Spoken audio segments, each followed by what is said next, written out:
दोस्तों ये video part है complete content writing course playlist का, जिसे मैंने इस चैनल पे शेयर किया है। और आज की इस वीडियो में हम जानेंगे कि घोस्ट राइटिंग क्या होता है। हेलो दोस्तों, मैं हूं प्रीतम और आप देख रहे हैं upcoming entrepreneur. So without any further ado, let's get into the video. दोस्तों, आपको क्या लगता है कि बड़े बड़े पॉलिटिशियंस, सेलिब्रिटीज, बिजनेस टाइकून्स जब स्टेज पे जाके लाखों करोड़ों लोगों के सामने स्पीच देते हैं, तो क्या वो स्पीच उन्होंने खुद से लिखा होता है? मोस्ट ऑफ द केसेस में ऐसा नहीं होता। इन स्पीच को कोई और लिखता है, लेकिन उनके बारे में हमें नहीं पता होता।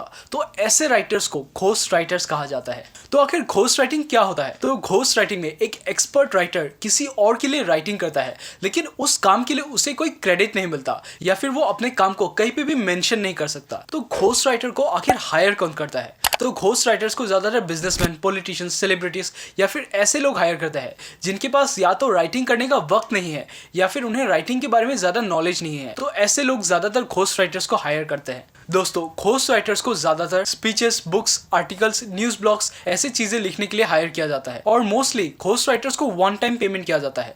लेकिन कभी कभी बुक राइटिंग के केस में घोस्ट राइटर को टोटल सेल्स का 10 से 15% तक का कमीशन दिया जाता है। घोस्ट राइटर्स को जब हायर किया जाता है, तो उनको जो हायर करता है और उस घोस्ट राइटर के बीच में एक कॉन्ट्रैक्ट साइन होता है, जिसमें ये मेंशन होता है कि उस घोस्ट राइटर को कहाँ कहाँ क्रेडिट मिल सकता है, या फिर उसको कहाँ कहाँ क्रेडिट नहीं मिलेगा, उसके पेमेंट टर्म्स क्या है, और ऐसे कई सारे डिटेल्स मेंशन होते हैं। दोस्तों, तो चलिए आप जानते हैं कि घोस्ट राइटिंग कैसे कर सकते हैं। घोस्ट राइटिंग करते वक्त आपको ये ध्यान रखने की जरूरत है कि आप किसी और के लिए राइटिंग कर रहे हो, तो यहाँ पे आपकी राइटिंग उनकी पर्सनैलिटी के साथ मैच होना चाहिए, ताकि लोगों को लगे कि ये कंटेंट सीधा उस इंसान ने लिखा है, बल्कि किसी और ने नहीं। एक घोस्ट राइटर को दूसरे इंसान का पर्सनैलिटी के साथ उसकी बैकग्राउंड, उसकी हिस्ट्री भी समझनी जरूरी है, क्योंकि आप अपने राइटिंग के थ्रू किसी और इंसान को रिप्रेजेंट कर रहे हो। दोस्तों, अगर आप घोस्ट राइटिंग करना चाहते हो, तो आपको उसके लिए सबसे पहले एक बहुत ही एक्सपीरियंस राइटर होना पड़ेगा। आपके नाम पे ऑलरेडी कुछ बुक्स पब्लिश होने चाहिए, या फिर आपका काम बहुत ही रिकॉग्नाइजेबल होना चाहिए। तभी लोग आपको अपने बुक्स, अपने स्पीचेस लिखने के लिए हायर करेंगे। या फिर आप ऐसे एजेंसीज के साथ भी रजिस्टर कर सकते हो